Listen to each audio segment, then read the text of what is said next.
ceritanya. Kali jadi. Nah kalau memang Rahman mau sholat jenazah, begini. Kepalanya pas pisan nih.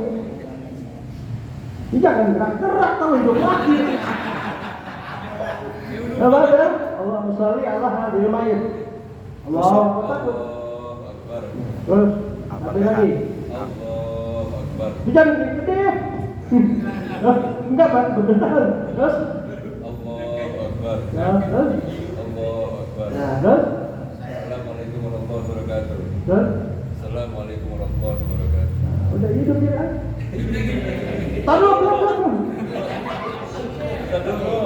Kan ada dua Kak. Kalau yang meninggalnya perempuan, mungkin Bang. Nah, pas perutnya, pinggangnya, paham? Ya, ada yang pegang ini laki perempuan ya, laki tawan bodohnya. Ada, paham? Terus kalau makmum gimana? Tetap di situ makmumnya. Nggak usah jauh-jauh, nggak ada rukuk, nggak ada sujud, rapat. Atau mesti ganjil kayak? Atau mesti ganjil sampai 3, 5 gitu? Kagak lah, rapat udah, nggak ada jauh-jauh. Karena dia beri jeda jauh itu memberikan tempat kita sujud dan rukuk. Nah kalau sholat jenazah memang ada rukuk. Maju ke depan seorang. Contoh jadi supaya tahu yang lain. Maju. Belakang imam rapat, nggak usah ada jaga jauh. Rapat. Nah berikutnya selanjutnya kayak begitu. Ya maju orang ganteng aja deh. Dah, bangun. Hidup. Hidup aja. Itu cara sholat jenazah. Udah masalah sholat jenazah ada yang pengen saya sampaikan, tapi saya belum bisa karena belum. Udah aja sampai situ aja dulu. Ya. Nah, doa istiftah dibaca dengan suara pelan. Masalahnya kenyang, pelan-pelan aja ya. Jika tidak takut kehabisan waktu salat. Kalau seandainya orang ini kalau pakai baca doa istiftah ya, takut ya habisan waktu. Ya, tuh. Dan makmum perlu perkiraan bahwa ia bisa mendapati imam dalam ruku. Imam baca doa iftitah, makmum datang. Ini setelah takbiratul ihram si makmum baca iftitah atau dia baca Fatihah? Iftitah. Ayo. Iftitah. Iftitah. Baca doa iftitah atau langsung dia sendiri baca Fatihah? Iftitah. Nah, di sini si makmum kudu bisa meyakinkan bahwa imam ini membaca doa iftitah apa langsung dia baca Fatihah. Kalau sholat jahat seperti maghrib, isya dan subuh kedengeran, betul. Tapi kalau dia sholatnya johor sama asar, yang mulutnya kemik-kemik doang kayak kelinci,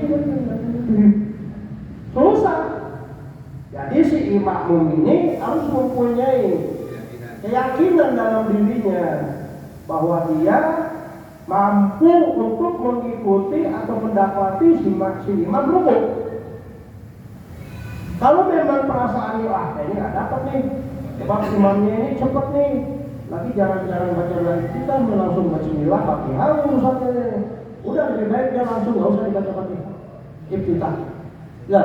Kalau dalam hatinya penuh keraguan bahwa dia tidak mampu mendapati imam rukuk.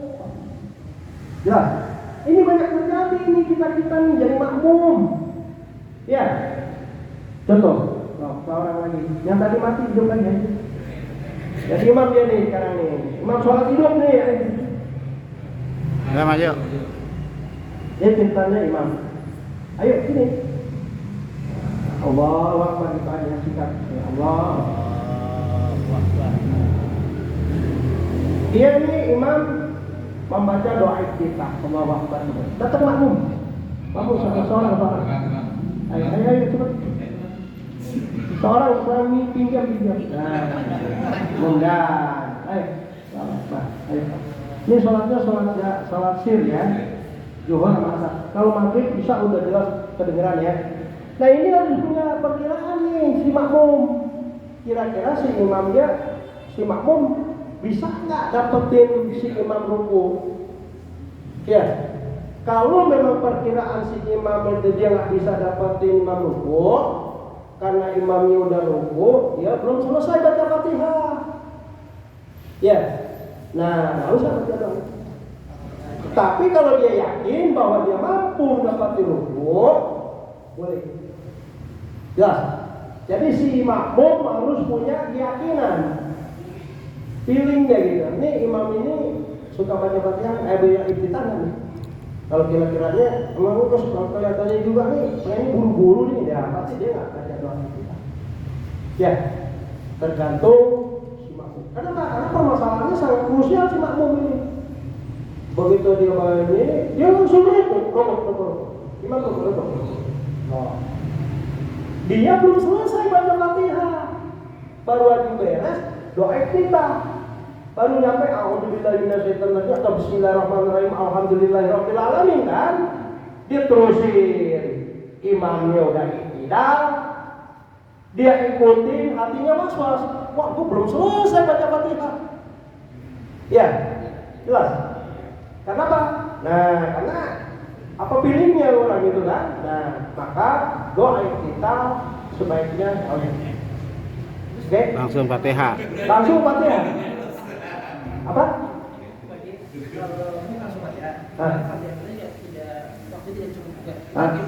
Itu nggak apa-apa ikutin. Oh, apa? Jadi si makmum itu harus punya feeling yang kuat bahwa saya mampu nggak nih dapetin imam ruku, karena batasnya rakaat itu ada di ruku. Kalau makmum dapetin imam lagi ruku, kan berarti pun yang tadinya belum selesai udah ditangkap oleh si imam. Jelas? Nah, ya harus punya feeling yang kuat, gitu ya. Khawatirkan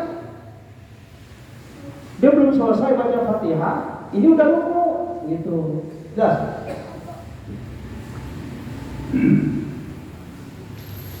Begitu, selagi makmum tidak buru-buru membaca ta'awudz atau membaca daftar dan selanjutnya.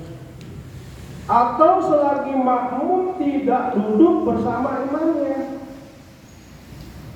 Ya, atau makmum tidak duduk bersama imamnya sekalipun makmum telah membaca amin bersama imam. Itu. Sekalipun makmum tidak kehabisan waktu untuk membaca surat, di mana membaca surat juga disunahkan kepadanya. Dan membaca surat itu disunahkan, itu ya, sama si makmum. Kalau memang mampu mengikuti waktunya. Gitu.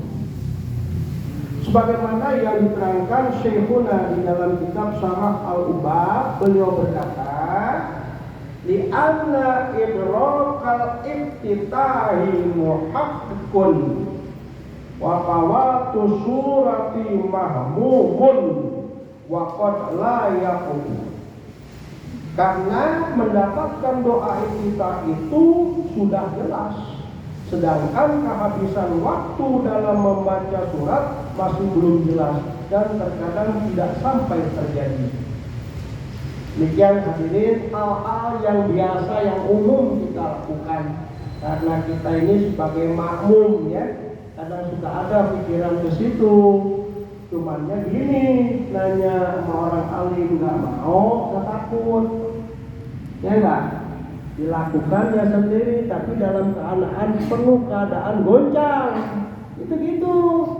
Nanya langsung nggak mau, ngaji nggak pernah mau apalagi. Maka itulah kepentingan belajar fikih itu untuk mengetahui bagaimana kita sholat berjamaah. Lihat keterangan hadirin, Pengarang kitab I'anatul Talibin juz 1 halaman 145, Abu Bakar Sato mengatakan ada 4 hal yang sunnah dibaca sebelum membaca Fatihah. Ada 4 perkara yang dibaca sebelum kita membaca Fatihah. Jadi setelah kita baca Allahu Akbar kabira walhamdulillahi katsira itu ada 4 hal sebelum kita membaca Fatihah. 1, 2 hal dibaca sebelum Fatihah, yaitu A. Doa iftitah, dan B. Membaca ta'awudz. Ya, kebanyakan ta'awudz kayaknya jarang ya. Habis takbiratul ihram, Allahu Akbar kabira, sekali itu seharusnya ada dua hal yang sunnah itu. Sebelum kita baca Fatihah, kita sunnah baca ta'awudz dulu. A'udzubillahi minasyaitonirrajim, baru bismillahirrahmanirrahim. Gitu. Cuman kadang-kadang imam jarang ya. Kalau imam jarang, kalau Jarang membaca ta'awudz ya. kalau sholat sendiri atau makmum Oh gitu, kenapa tuh? enggak Woi, lama. enggak pakai lama. Bisa aja. Ibadah mau buru-buru gitu ya. Sunnah itu ya ada 2 hal dibaca sebelum Fatihah, yaitu doa iftitah dan kedua membaca ta'awudz. Baca deh ta'awudz ya. Dapat pahala itu. Enak banget. Alhamdulillah bismillahirrahmanirrahim itu ya. Yang kedua, 2 hal dibaca sesudah Fatihah. Nah, ini yang sesudah Fatihah nih. Sesudah Fatihah ada 2 hal yang sudah dibaca. 1, membaca amin. Jadi amin itu sudah apa? Rukun. Hah? Nah, Kalau ada imam membaca Fatihah tapi ujungnya nggak baca amin, sah nggak sholatnya? sah. Sah aja. Jangan begini, ada orang nih dijadiin imam, baganya gembira banget, senang banget ya, ilmunya kagak, wah jadi imam. Oh, hei baca Bismillahirrahmanirrahim, baru selesai ya. Ghairil maghdubi alaihim waladdallin. Yang belakang. Makmumnya banyak, diam semua. Mamin ngapa? Terus si imam ini mikirnya gak denger ya. Ghairil maghdubi alaihim waladdallin. Makmum diam lagi. Ketiga kali nengok. Amin. Allahu Akbar. Hancur kebun kesalahan.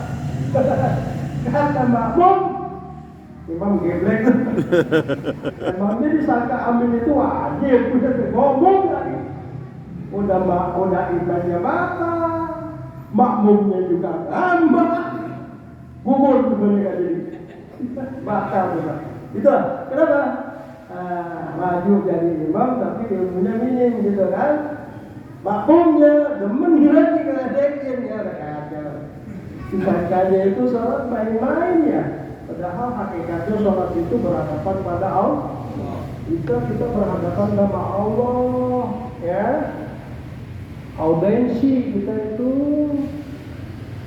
Kalau kita menghadap Allah itu harus rapi, berdirinya, bajunya.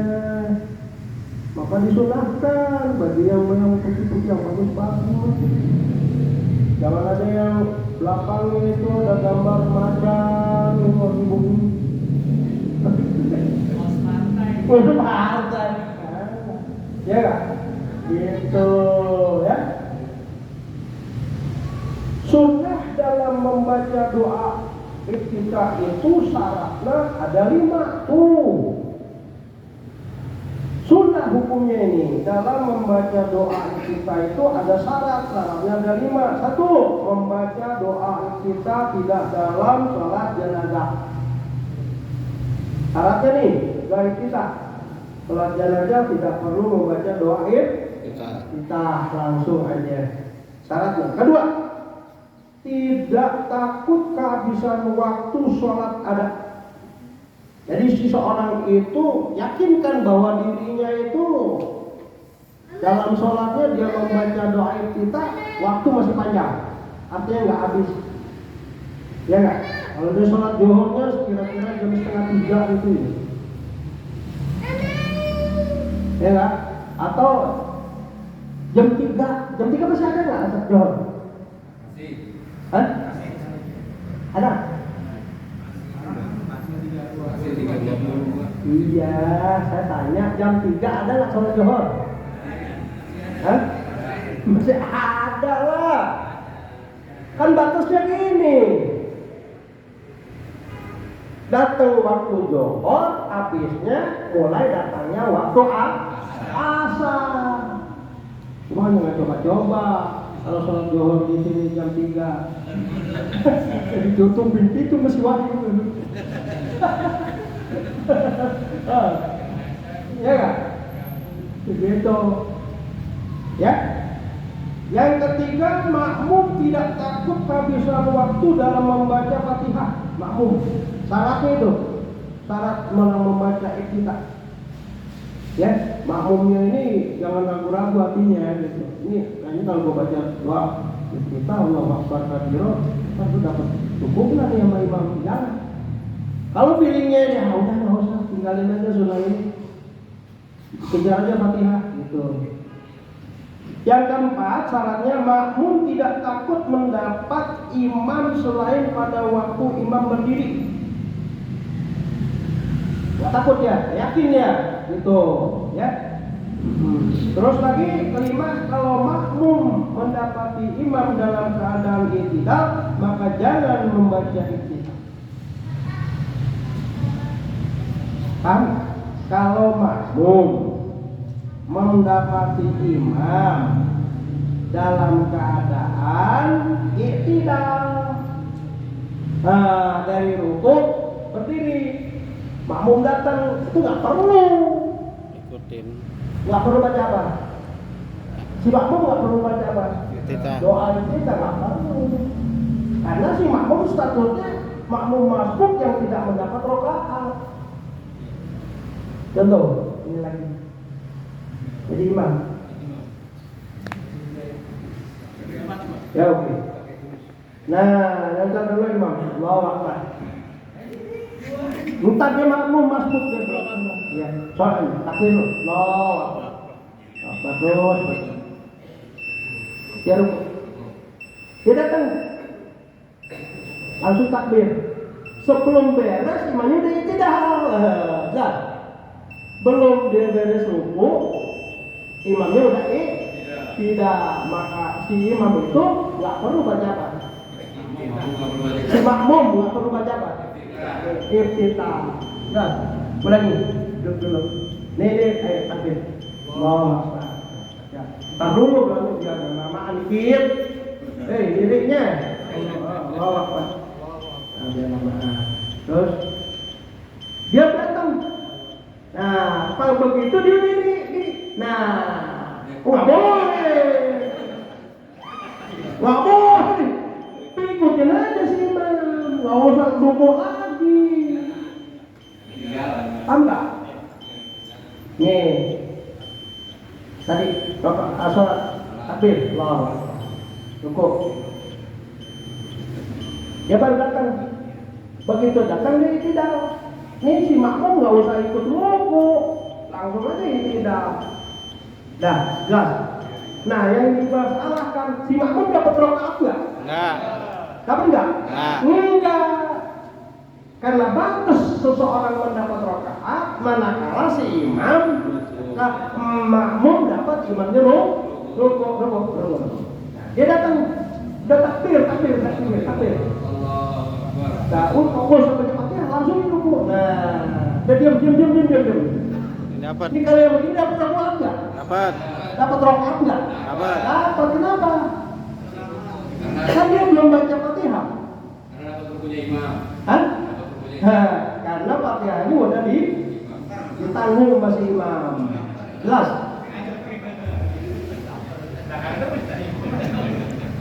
Demikian hadirin, jelas ya?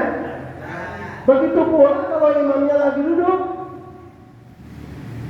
tahiyat atau duduk antara dua sujud, makmum datang, udah takbir langsung duduk. Ikutin ya. Segala apapun yang didapati oleh yang dilihat oleh makmum, keadaan si imam ikutin aja. Oke? Itulah tata cara sholat berjamaah. Hadirin yang berbahagia, sampailah sudah ketentuan Allah. Kita dibatasi oleh waktu. Semoga apa yang saya sampaikan ini ada manfaatnya. Andaikan ada sesuatu yang kurang, saya mohon maaf ya. Billahi taufik wal hidayah. Wassalamualaikum warahmatullahi wabarakatuh. Waalaikumsalam.